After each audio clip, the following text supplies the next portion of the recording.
السلام عليكم ورحمة الله وبركاته. الحمد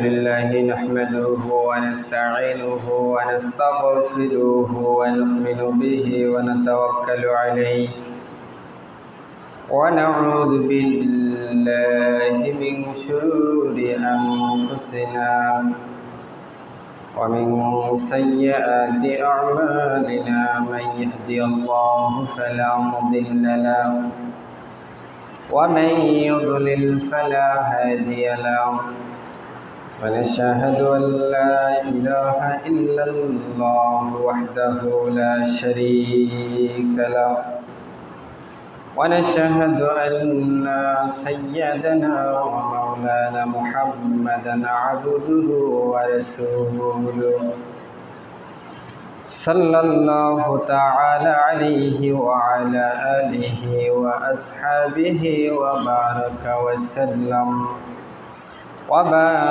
وسلم تسليما كثيرا أما بعد فأعوذ بالله من الشيطان الرجيم يا أيها الذين آمنوا اتقوا الله حق تقاته ولا تموتن إلا وأنتم مسلمون وعن أبي هريرة رضي الله تعالى عنه قال رسول الله صلى الله عليه وسلم من يأخذ عني هؤلاء الكلمات فيعلم بهن أن يعلمهن من يعمل بهن قالت قلت أنا يا رسول الله فقد أخذ بيده فعد فيها 5 وقال اتق المحارم تكن أعبد الناس وأرضى بما قسم الله لك تكن أغنى الناس أو كما قال على النبي الصلاة والسلام সম্মানিত মুআজ্জিজ মুসল্লিয়ান کرام আল্লাহ তাআলার দরবারে লাখ কোটি শুকরিয়া জ্ঞাপন করছি যে আল্লাহ রাব্বুল আলামিন পবিত্র মাহে রমজানের পরে মাহে শাওয়ালের প্রথম জুমাতে দুনিয়ার বিভিন্ন প্রকারের ঝামেলা থেকে আমাদেরকে হেফাজত করে অত্যন্ত ভালোবেসে দয়া করে মায়া করে আল্লাহ তাআলার ঘর মসজিদ পবিত্র স্থান পবিত্র সময়ে পবিত্র দিনে আল্লাহ রাব্বুল আলামিন আপনাকে আমাকে একত্রিত হওয়ার তৌফিক দান করেছেন সেই মহান মালিকের দরবারে অন্তরের অন্তরস্থল থেকে কালিমাতুশ শুকর জ্ঞাপন করে সকলে বলি আলহামদুলিল্লাহ। অজস্র কোটি দরুদ সালাম নাজিল হক বিশ্বের মানবতার মুক্তির দিশারি জিগর গোশে আমিনা হযরতে রাসূল করিম সকলে মুহাব্বতান বলি সাল্লাল্লাহু আলাইহি ওয়াসাল্লাম। মুহতারাম হাজিরিন, পবিত্র মাহে রমজান আমাদের মাঝ থেকে কিছুদিন আগেই বিদায় হয়ে চলে গিয়েছেন। তাই এই পবিত্র মাহে রমজানের ফাজাইল শিক্ষা যেন আমরা রমজান ব্যতীত সারাটি বছর ধরে রাখতে পারি, সেজন্য আমাদের মধ্যে আল্লাহ তাআলার ভয় কি জিনিস এটা সেট করতে হবে।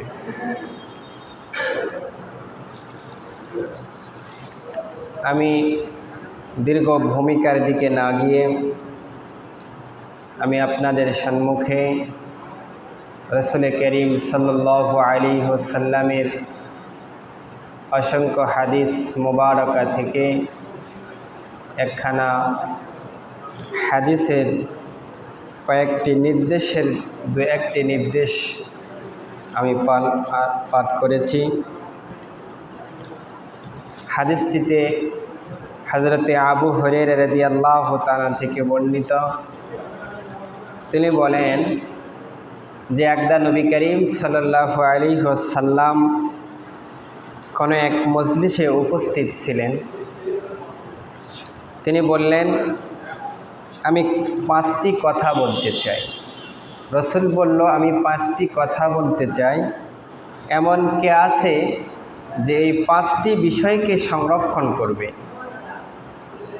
তার উপর আমল করবে এবং অন্যকে তার উপর আমল করাবে? হযরতে আবু হুরায়রা বললেন যে এই হাদিসের মধ্যে বলেছেন যে রাসূলুল্লাহ সাল্লাল্লাহু আলাইহি সাল্লাম সাহাবায়ে কেরামের একটি মজলিস, একটি জামাতের মধ্যে উপস্থিত হলেন, হয়ে বললেন যে আমি তোমাদের সামনে 5টি কথা বলবো, যে 5টি কথা কে এমন আছে যে সংরক্ষণ করবে। 3টা কথা রাসূল বলেছেন, একটি সংরক্ষণ করবে, আরেকটি সে পদ্ধতি অনুযায়ী আমল করবে, আর এই আমলটা আরেকজনের মাধ্যমেও করাবে। তখন অসংখ্য সাহাবীদের মধ্যে হযরতে আবু হুরায়রা বললেন, আমি বললাম, হে আল্লাহর রাসূল, আমি সেই 5টি জিনিসকে সংরক্ষণ করব, আমলের চেষ্টা করব এবং অন্যদের নিকট পর্যন্ত পৌঁছে দেব। অসংখ্য সাহাবায়ে কেরামের মধ্যে হযরতে আবু হুরায়রা হাত উঠায় রাসূলকে সম্মতি জানালেন, এই 3টা বিষয় আমি কমপ্লিট করার চেষ্টা করব। এরপর হযরতে রাসূল করিম সাল্লাল্লাহু আলাইহি ওয়াসাল্লাম যে উক্ত 5টি বিষয় বর্ণনা করতে চেয়েছিলেন, বলতে চেয়েছিলেন, যার প্রথম বাক্যটি আমি ব্যাখ্যা সহকারে আপনাদের সামনে তুলে ধরার চেষ্টা করব। আল্লাহ রাসূল সাল্লাল্লাহু আলাইহি ওয়াসাল্লাম হযরতে সাহাবায়ে কেরামের সামনে পেশ করলেন। হযরত রাসূল বললেন, ইত্তাকিল মাহারিব লাকুন আ'বাদান নাস।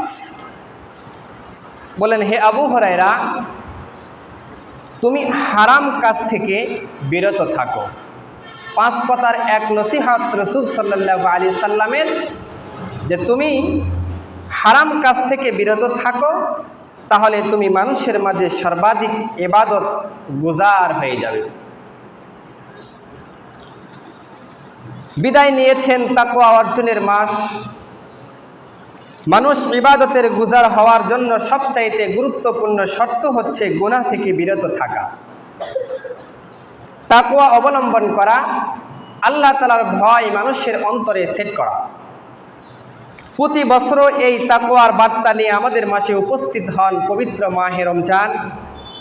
আল্লাহ তাআলা সেজন্য পবিত্র কোরআন নাজিল করে আমাদেরকে জানাইয়া দিয়েছে, ইয়া আইয়ুহাল্লাযীনা আমানু কুতিবা আলাইকুমুস সিয়ামু কামা কুতিবা আলাল্লাযীনা মিন ক্বাবলিকুম লাআল্লাকুম তাত্তাকুন।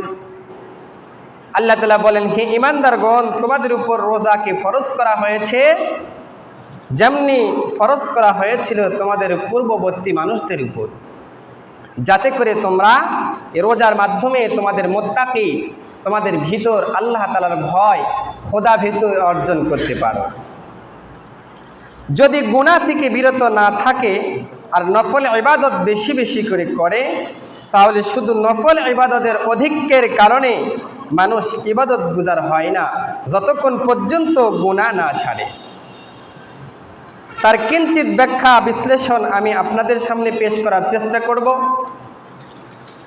গত কয়েকদিন আগে আমাদের মাস থেকে বিদায় হয়ে চলে গিয়েছে মাহে রমজান, তাকওয়া অর্জনের মাস, ভয় মাহে রমজান, যে মাস আগমন করে রহমত, মাগফিরাত, নাজাত নিয়ে, নাজাতের বার্তা দিয়ে প্রবেশ করে মুমিন বান্দার গুনাহগুলি মাফ করে নিয়ে বিদায় হয়। পবিত্র এ মাসের ফয়েজ বরকত আল্লাহ তাআলা দয়া করে আমাদের সবাইকে জাহিরি গুনাহ, বাতিনি গুনাহ, হুকুকুল্লাহ সম্পর্কিত গুনাহ, আচার আচরণের গুনাহ, নৈতিকতা অনৈতিকতার গুনাহ সম্পর্কিত গুনাহ, মোট কথা সকল প্রকার গুনাহ থেকে আমাদেরকে হেফাজত করুন, সকলে বলে আমিন। তাকওয়া অর্জনের মাস পবিত্র মাহে রমজান থেকে শিক্ষা নিয়ে আমাদেরকে পরিপূর্ণ মুত্তাকি হওয়ার তৌফিক দান করুক, সকলে বলে আমিন। ধনী অর্থ মুখাপেক্ষী হওয়া। দ্বিতীয় বাক্য রাসূলুল্লাহ সাল্লাল্লাহু আলাইহি ওয়াসাল্লাম নসিহতের দ্বিতীয় বাক্য আবু হুরায়রাকে বললেন, ওয়াল আরদা বিমা কাসামাল্লাহু লাকা তাকুন আগনা আন-নাস। দ্বিতীয় কথা রাসূল আবু হুরায়রাকে বললেন, হে আবু হুরায়রা, মহান আল্লাহ তাআলা তোমার ভাগ্যে যা কিছু লিপিবদ্ধ করেছেন, লিখেছেন, তার উপর তুমি সন্তুষ্ট হয়ে যাও। এক নাম্বার নসিহত রসুলের ছিল যে সর্বপ্রথম তুমি হারাম কাজ থেকে বিরত থাকো, তাহলে ইবাদত গুজারদের মধ্যে সবচাইতে উত্তম ব্যক্তি হবে তুমি। দ্বিতীয় নাম্বার কথা হলো, আল্লাহ তাআলা তোমার ভাগ্যে যা কিছু দিয়েছেন, যা কিছু লিখেছেন, তার উপর তুমি সন্তুষ্ট হয়ে যাও, তাহলে তুমি দুনিয়ার সকল লোকদের মাঝে সবচাইতে বেশি ধনী বলে বিবেচিত হবে। প্রথমে আমাদেরকে বুঝতে হবে, গণী শব্দটি বললে সাধারণত আমরা মালদার, পুঁজিপতি, বহু সম্পদের প্রাচুর্যের মালিক মনে করে থাকি। মূলত গণী শব্দের অর্থ বহু সম্পদ ও প্রাচুর্যের মালিক নয়। এর অর্থ সেই ব্যক্তি যে অন্যের মুখাপেক্ষী নয়। যেহেতু যে ব্যক্তি হাতে সম্পদ আছে, টাকা পয়সা আছে, পুঁজিপতি, এমন লোক কারো কাছে হাত পাতে না, তার কোনো কাছে হাত পাতায় না, প্রয়োজন পড়ে না, তাই তাকে গুণী বলা হয়। মূলত তার অর্থ মালদার নয়, যার আসল অর্থ হচ্ছে অমুখাপেক্ষী হওয়া। এমন লোক যার অন্যের প্রয়োজন নেই। হৃদয় রাজ্যের ধনীর আসলই হচ্ছে ধনী। হাদিস শরীফে রাসূলুল্লাহ সাল্লাল্লাহু আলাইহি সাল্লাম ইরশাদ করেছেন, عن أبي هريرة رضي الله تعالى عنه قال عن النبي صلى الله عليه وسلم قال ليس الغنى عن كثرة العرض ولكن الغنى عن النفس। আল্লাহ নবীর সাহাবী হযরতে আবু হুরায়রা রাদিয়াল্লাহু তাআলা আনহু থেকে বর্ণিত, আল্লাহ রাসূল ইরশাদ করেন, আসল ধনী তো টাকা পয়সা ও সম্পদের অধিক্যের কারণে নয়, আসল ধনী হলো মানুষের আত্মা ধনী। যে মানুষের অন্তরটা সবচাইতে ধনী, সেই হচ্ছে প্রকৃতপক্ষে ধনী। মনে মনে মানুষ মনে করেন, মানুষ মনে মনে তাকদীরের প্রতি সন্তুষ্ট হবে, অন্যের প্রতি অমুখী হবে, এমন মনে মনে সান্ত্বনা লাভ করবে যে তা আমাকে দেওয়া হয়েছে, তাই আমার জন্য যথেষ্ট। যখন কোনো মানুষের হৃদয়ে এই ভাবনা সৃষ্টি হয়ে যাবে, তখন সেই লোকটি ধনী বা গণী বলে পরিচিত হবে, বিবেচিত হবে। কারণ টাকা পয়সার স্বভাবগত কোনো উপকার বা বস্তু নয়, উপকারের বস্তু নয়। টাকা পয়সা মৌলিক উদ্দেশ্য হলো মানুষ যেন কারো মুখাপেক্ষী না হয়, উপার্জন দ্বারা তার প্রয়োজন পূরণ হয়ে যায়, অন্যের দ্বারস্থ না হতে হয়। একজন লোকের কাছে অঢেল টাকা পয়সা আছে, ব্যাংক ব্যালেন্স আছে, বাড়ি গাড়ি আছে, সমগ্র পৃথিবীর আসবাবপত্রের প্রাচুর্য তার কাছে আছে, কিন্তু তার মাঝে অমুখাপেক্ষিতার গুণ সৃষ্টি হয়নি। এত কিছুর পরেও সেই ব্যক্তির অন্যের মাঝে অন্যের মুখাপেক্ষী, তার অর্থ হলো সে এখনো গুণী বা ধনী হতে পারে নাই। পক্ষান্তরে আরেকজন লোক এমন যে তার উপার্জন কম, গণনায় তার টাকা পয়সা অনেক কম, কিন্তু সে অন্যের প্রতি মুখাপেক্ষী নন, অন্যের পক্ষে অমুখাপেক্ষী, কারো পক্ষে মুখাপেক্ষী হয় না। সে কারো সম্পদের প্রতি লোভ করে না, কারো সামনে হাত পাতে না, কারো পছন্দে ঘোরে না, সেই প্রকৃত ধনী বা গুণী। সুতরাং আসল ধনী হলো হৃদয় রাজ্যের ধনীটাই হচ্ছে প্রকৃতপক্ষে ধনী। এ অল্প তুষ্টি রাসূলুল্লাহ সাল্লাল্লাহু আলাইহি ওয়াসাল্লাম জি বলেছেন, আবু হুরায়রা, তুমি যদি আল্লাহ তাআলা তোমার ভাগ্যে যা কিছু লিপিবদ্ধ করেছেন, দিয়েছেন, এর উপর তুমি যদি সন্তুষ্ট অর্জন করতে পারো, তাহলে পৃথিবীর সবচাইতে ধনী মানুষের কাতারে তুমি বিবেচিত হবে। এটাকে বলা হয় অল্প তুষ্টি। অল্প তুষ্টির আরবি শব্দ হচ্ছে কানাত। কনাত। যদি কোনো মানুষের মধ্যে দুটি গুণ অর্জন হয়ে যায়, তাহলে সে মানুষের মাঝে সবচাইতে বড় ধনী হয়ে যাবে। এক, কনাত, তথা হালাল উপায়ে যা মিলবে তা সন্তুষ্ট হওয়া। নাম্বার 2, রিয়া বিল কাজা, যা ভাগ্যে লিপিবদ্ধ আছে সব কিছু তার উপর সন্তুষ্ট থাকা। কনাত অর্থ হলো এই বিশ্বাস যে জীবিকা নির্বাহে বৈধ পন্থা অবলম্বন ও সাধারণ প্রচেষ্টার পর হালাল উপায়ে যা উপার্জন হবে তাই আমার জন্য যথেষ্ট। এছাড়া আর কোনো উচ্চ আকাঙ্ক্ষা আমার নেই কোনো লোভ লালসা। মনের এই অবস্থার নাম হচ্ছে কনাআত বা অল্প তুষ্টি। এটা মানুষের খুবই গুরুত্বপূর্ণ গুণ। স্বয়ং রাসূলুল্লাহ সাল্লাল্লাহু আলাইহি ওয়াসাল্লাম আল্লাহ তাআলার কাছে এই বলে দোয়া করতেন, আল্লাহুম্মা ফাক্কিনি বিমা রাযাকাতানি, হে আল্লাহ, যে রিজিক তুমি আমাকে দিয়েছো তার উপর আমাকে সন্তুষ্ট দান করো। এই কনাত বা সন্তুষ্টি ছাড়া মানুষের মাঝে কখনো শান্তি, অন্তরের স্থিরতা লাভ করতে পারে না। যতক্ষণ পর্যন্ত মানুষের মধ্যে অল্প তুষ্টি কনাত আসবে না, যতক্ষণ পর্যন্ত মানুষের মধ্যে বেশি চাহিদা থাকবে না, ততক্ষণ পর্যন্ত ওই মানুষ কখনো অন্তরে শান্তি পাবে না, দুনিয়ার বুকে কোনো শান্তি পাবে না। পৃথিবীর সব খাহেশ পূর্ণ হওয়ার স্থান নয়। কনাত হাসিলের জন্য মানুষকে ভাবতে হবে। মনে মনে আকাঙ্ক্ষা তো অনেকেই জাগ্রত হয় যে আমি এমন হব, অমন হব, দেশের সর্বাধিক সম্পদের মালিক হব, গাড়ি বাড়ির মালিক হব বা ইত্যাদি এ জাতীয় আরও কত বাসনা আসে মনে। কিন্তু পৃথিবীর এমন কোনো মানুষ আছে যার প্রতিটি বাসনাই পূরণ হয়, এরকম কোনো মানুষ পৃথিবীর মধ্যে আজ পর্যন্ত জন্ম নেয় নাই বা কিয়ামত পর্যন্ত জন্ম নিবে না।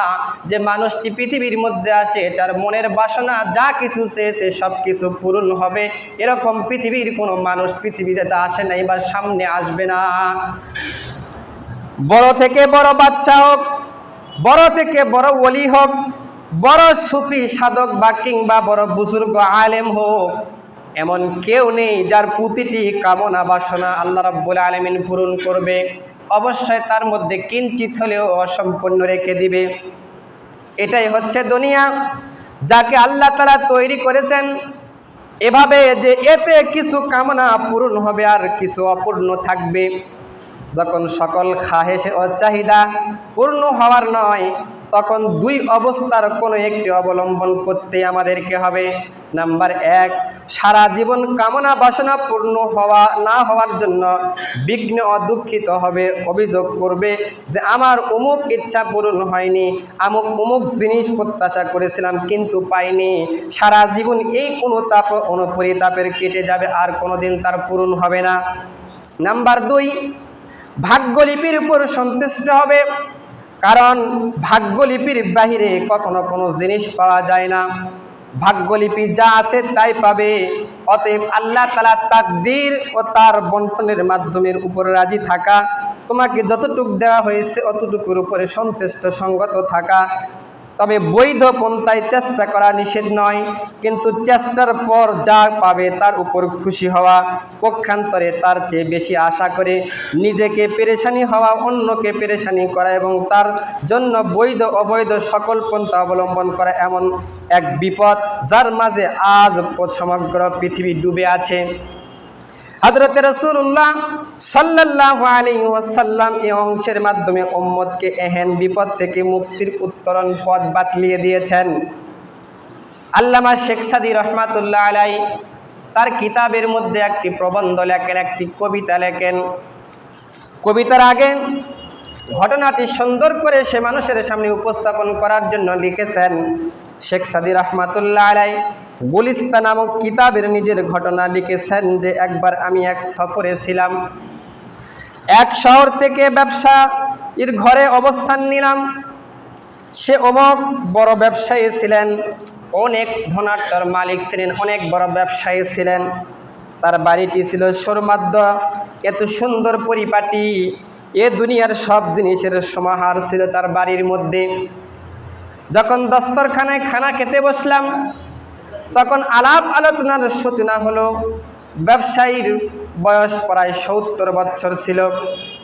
আমি তাকে বললাম, আল্লাহ আপনাকে অনেক সম্পদের মালিক বানিয়েছেন, অনেক সম্পদ দিয়েছেন, এখন আপনি কি করার ইচ্ছা করেছেন? ব্যবসায়ী বলল, আমি সারা বিশ্ব সফর করেছি, আল্লাহ আমাকে অনেক কিছু দিয়েছেন, কিন্তু আমার মনের একটি পরিতাপ ও অনুশোচনা রয়ে গিয়েছে। সেটা হলো আমি শেষবারের মতন একটা চক্কর লাগাইতে চাই, অতঃপর অবশিষ্ট জীবন মাতৃভূমিতে কাটিয়ে দিতে চাই। আমি জিজ্ঞাসা করলাম, সেই শেষ সফর কোথাকার ইচ্ছা করেছেন? আল্লামা শেখ সাদী রহমাতুল্লাহ থেকে জিজ্ঞাসা করলেন যে চক্করটা মারার কথা আপনি বলতেছেন, এই সফরটা কোথাকার? ব্যবসায়ী শেষ সফরের সূচি বলল, আমি প্রথমে ইরান থেকে গন্ধক কিনে চীনে গিয়ে বিক্রি করব, সেখান থেকে সিরামিক্স কিনে আসবাবপত্র ক্রয় করে ইটালিতে গিয়ে বিক্রি করব, সেখান থেকে ইটালি থেকে রেশম ক্রয় করে হিন্দুস্তানে বিক্রি করব, এরপর আলোপ্পা থেকে গ্লাস ক্রয় করে ইরানে নিয়ে বিক্রি করব, তারপর সফর শেষে দিয়ে আমি নিজের একটি দোকানে বসিয়ে নিজের জীবনটাকে কাটিয়ে দিব। অবশেষে ব্যবসায়ী শেখ সাদী রহমাতুল্লাহ আলাইকে বললেন, আপনি আপনার পর্যটন জীবনের কিছু অভিজ্ঞতা আমাকে বর্ণনা করুন। তখন শেখ সাদী রহমাতুল্লাহ আলাই মাত্র 2টা কবিতা তাকে শোনায়া দিলেন। তুমি হয়তো এই ঘটনাটি শুনে থাকবে। ওই লোকটাকে শেখ সাদী রহমাতুল্লাহ আলাই বলতেছেন, আমি যে ঘটনাটা তোমাকে বোঝাইতে চেয়েছি হয়তো এই ঘটনাটা কোনো এক সময় তুমি শুনিয়ে থাকবে। সে বলল, কল্পনার মাঠ পাড়ি দিয়ে এক পুঁজিপতি ব্যবসায়ী সর্দার তার খচ্চরের উপর পণ্য সামগ্রী বহন করে নিয়ে যাচ্ছিল। খচ্চর তাকে নিচে ফেলে দিল। এরপর সেই ব্যবসায়ী সর্দার মারা গেল, আর ব্যবসায়ীর সামগ্রী মাঠের মধ্যে পড়ে রইল। সেই বিক্ষিপ্ত পণ্যের বর্তমান অবস্থা থেকে একথা স্বতঃস্ফূর্তি হচ্ছিল যে দুনিয়াদারদের সংকীর্ণতা আত্মাকে কনাআত পূরণ করতে পারে, অল্প তৃষ্টি পূরণ করতে পারে, না হয় কবরের মাটি তার উদরকে ভরতে পারে। এই 2 পন্থা ছাড়া তার মন কখনো ভরবে না। 1 নাম্বার, ওই ব্যক্তি যদি অল্প তুষ্টি অর্জন করতে পারে তাহলে তার মনের শান্তি আসবে, বাসনা আসবে, মনের মধ্যে প্রফুল্লতা আসবে। আর যদি না পারে, না হলে এই দুনিয়া কবরের মাটি ছাড়া তার অন্তর কখনো উদর পূরণ হবে না। এছাড়া কোনো ব্যবস্থা নেই। শেখ সাদী রহমাতুল্লাহ আলাই এই কবিতাটির মূল একটি হাদিসের সারাংশ হলো এই কবিতা। আল্লাহ রসুল সাল্লাল্লাহু আলাইহি ওয়াসাল্লাম বলেছেন, কোন আদম সন্তান যদি একটি স্বর্ণ উপত্যকার মালিক হয় তখন সে আরো আশা করবে আমার 2টি উপত্যকা স্বর্ণের কেমনে হবে, 2টি উপত্যকা সামনের হতো তাহলে আরো ভালো হতো। আদম সন্তানদের উদর মাটি ছাড়া কখনো পুরবে না। আল্লাহ রসুল বলেছেন, ওয়ালাকিন ইয়ামাউতু ফাইন্না ইল্লাত তুরাব। আদম সন্তান মুখ অন্তর ওই সময় পূরণ হবে যখন কবরের মাটি তার মুখের মধ্যে পড়বে। এই অবস্থাতে তার আশা আকাঙ্ক্ষা পূরণ হবার নয়। আদম সন্তান যদি 2টি স্বর্ণের উপত্যকার মালিক হয় তখন সে কামনা বাসনা করে, আমি যদি 3য় আরেকটি স্বর্ণের উপত্যকার মালিক হতাম। তার পেটের সর্বদা খালি থাকে, তার মন চায় তার মাঝে আরো আসুক, আরো আসুক, আরো আসুক। তার পেট তখনই ভরবে যখন সে কবরে চলে যাবে। যখন কবরের মাটি তার মাথার মধ্যে ভর্তি হবে তখন তার উদর পূরণ হবে, তারপর তার পরিতৃপ্তি হবে, এর আগে নয়। হযরত রাসূলুল্লাহ সাল্লাল্লাহু আলাইহি ওয়াসাল্লাম যদি শান্তি চাও বলেছে, যদি শান্তি চাও তাহলে নিজের জীবনের মাঝে অল্পে তুষ্টির গুণ পয়দা করো। তাহলে হালাল ও বৈধ পন্থায় আমি যা পাচ্ছি তাই আলহামদুলিল্লাহ আমার জন্য যথেষ্ট, এটাই আমার জন্য যথেষ্ট। অমুক একটি বাড়ি আছে, আমার একটি বাড়ি দরকার। অমুক ব্যক্তির গাড়ি আছে, আমার একটি গাড়ি দরকার। বরং আমি তার চেয়ে উন্নতি চাই, এমন প্রতিযোগিতামূলক মানসিকতার ফলে অন্তরে শান্তির কবর রচিত হয়। কারণ তখন সর্বদাই ভাবনা থাকে আমার আরও চাই, আরও চাই। কনাআত লাভের উপায়, অল্প তুষ্টি লাভের উপায়। শুধু অল্প তুষ্টি লাভের কথা বলতেছেন, অল্প তুষ্টি লাভের উপায় তো বলে দিতে হবে। কনাআত, অল্প তুষ্টির জীবনে লাভ করার উপায় হলো রাসূলুল্লাহ সাল্লাল্লাহু আলাইহি ওয়াসাল্লাম ইরশাদ করেন, দ্বীনের ক্ষেত্রে নিজের উপর দিকে তাকাও না, আর প্রতিব জীবনে নিজের চেয়ে নিম্ন মানুষের দিকে লক্ষ্য করো। ফলে কৃতজ্ঞতার গুণ পয়দা হবে এবং হৃদয়কে পরিতুষ্টি ও তৃপ্তিতা অনুভব করবে। কারণ যদি তোমার চেয়ে উচ্চতরের মানুষকে দেখো তাহলে সর্বদাই তোমার অন্তরে এই অনুতাপ অনুশোচনা থাকবে যে সে তার চেয়ে যে আমার বাড়ি গাড়ি রয়েছে, আমারও এমন বাড়ি গাড়ি থাকা চাই। তার এত সুন্দর বাড়ি রয়েছে, আমার এত সুন্দর বাড়ি থাকা দরকার। তার এত সুন্দর গাড়ি রয়েছে, আমার এত সুন্দর গাড়ি থাকা দরকার। ফলে উচ্চ বিলাসীর ধীরে ধীরে বৃদ্ধি পাবে। পক্ষান্তরে নিজের চেয়ে নিম্ন স্তরে মানুষের প্রতি দৃষ্টিপাত করলে আপন সুখের তুলনামূলক অনুভূতি মনে কৃতজ্ঞতা যাপনের প্রেরণা জাগবে। মনে মনে চিন্তা আসবে যে এ লোক তো আমার থেকে রক্তে মাংসে গড়া মানুষ, সে এরকম হালে জীবন যাপন করেছে, তার তুলনায় তো আল্লাহ তাআলা আমাকে অনেক কিছু দিয়েছেন, আমার তো এজন্য শুকরিয়া আদায় করা দরকার। এ জাতির ভাবনার ফলে মানুষের মাঝে মাঝে পরিতুষ্টি ও পরিতৃপ্তির গুণ পয়দা হবে। একে বলা হয় কনাআতের জীবন। বিখ্যাত হাদিস বিশারদ আল্লামা আউস রাহমাতুল্লাহ আলাইহি বলেন, জীবনের শুরুতে আমার ধনী লোকদের সাথে উঠা বসা ছিল। এর ফল ছিল যে আমি তাদের কাউকে আমার চেয়ে অধিক পেরেশানি দেখতাম। কারণ আমি অনেকেই দেখতে পেতাম কাপড় আমার চেয়ে উত্তম, তার বাসস্থান আমার চেয়ে উত্তম, তার বাহন আমার চেয়ে উত্তম। এগুলো দেখে আমি সর্বদা পেরেশান ও বিঘ্নত থাকতাম, আমার কেমনে এরকম হবে। এরপর আমি যখন অসহায় দরিদ্রদের মজলিসেও তাদের সাথে ওঠা বসা শুরু করি, তখন আমি প্রশান্ত হলাম, শান্ত হলাম, আমার মাঝে শান্তির সুবাতাস বইতে শুরু করলো। কারণ তখন আমি দেখতাম যে আমার থেকে সম্পদের দিক থেকে আমার সাথে যারা ওঠা বসা করে আমার থেকে তারা সবচাইতে নিম্ন, তাদের আসবাবপত্র আমার থেকে নিম্ন, তাদের বাড়িঘর আমার থেকে নিম্ন, তাদের বাহন আমার থেকে নিম্ন, আমার কাপড় চোপড় তাদের থেকে দামি।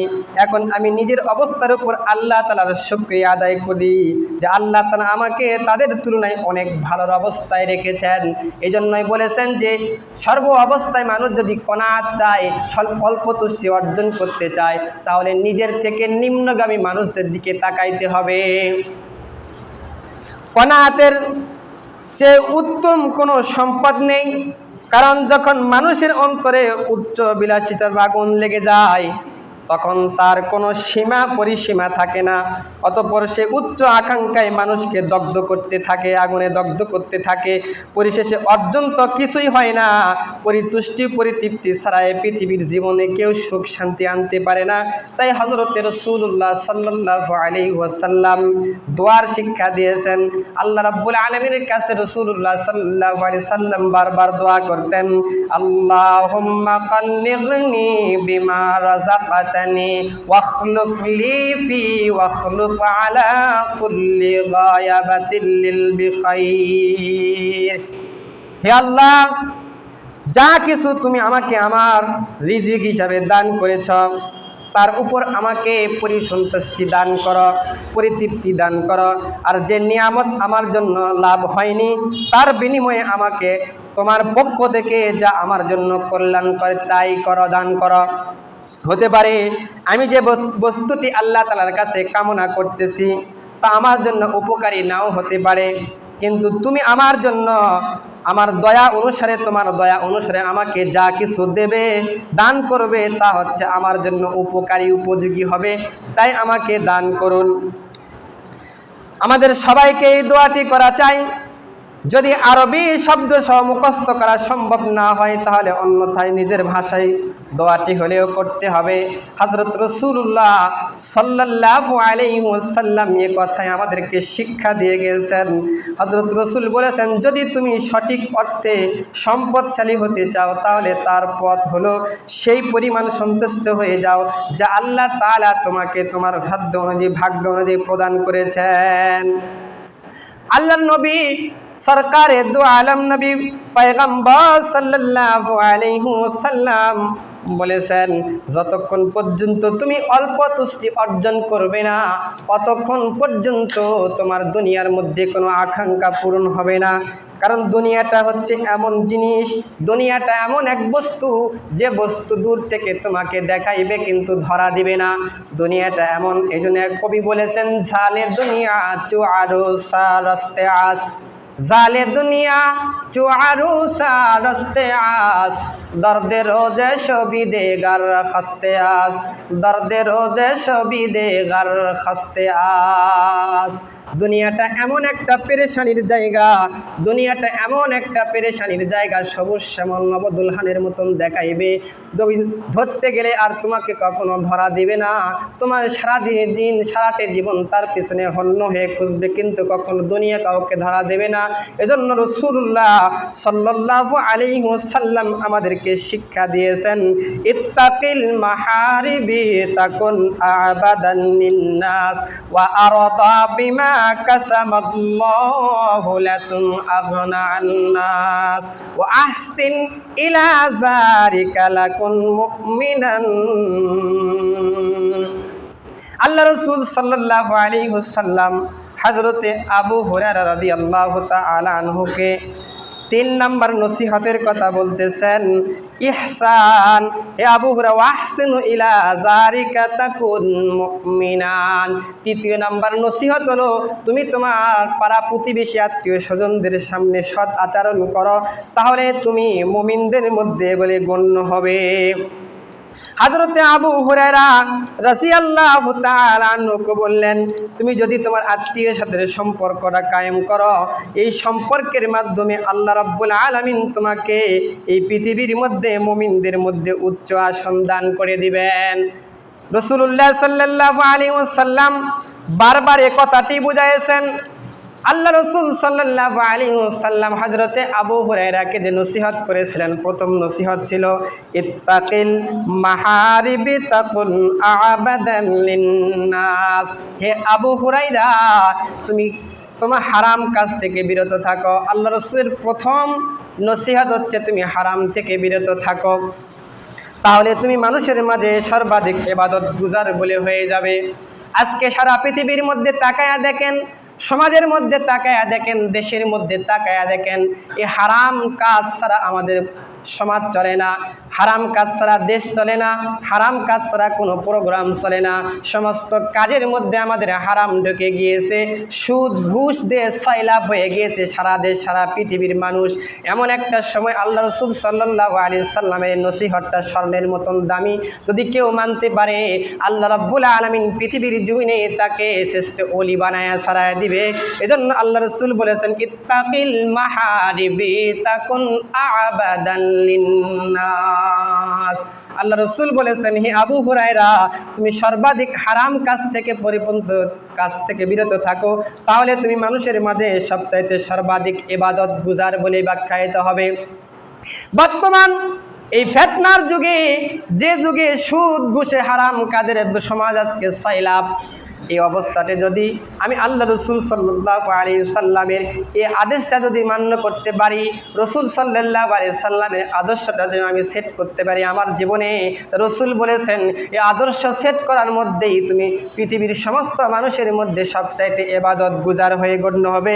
আল্লাহ রাসূল সাল্লাল্লাহু আলাইহি সাল্লামের দ্বিতীয় নসিহত ছিল, ওয়াল আরদা বিমা কাসামাল্লাহু লাতুন আগনা আন্নাস। নাস।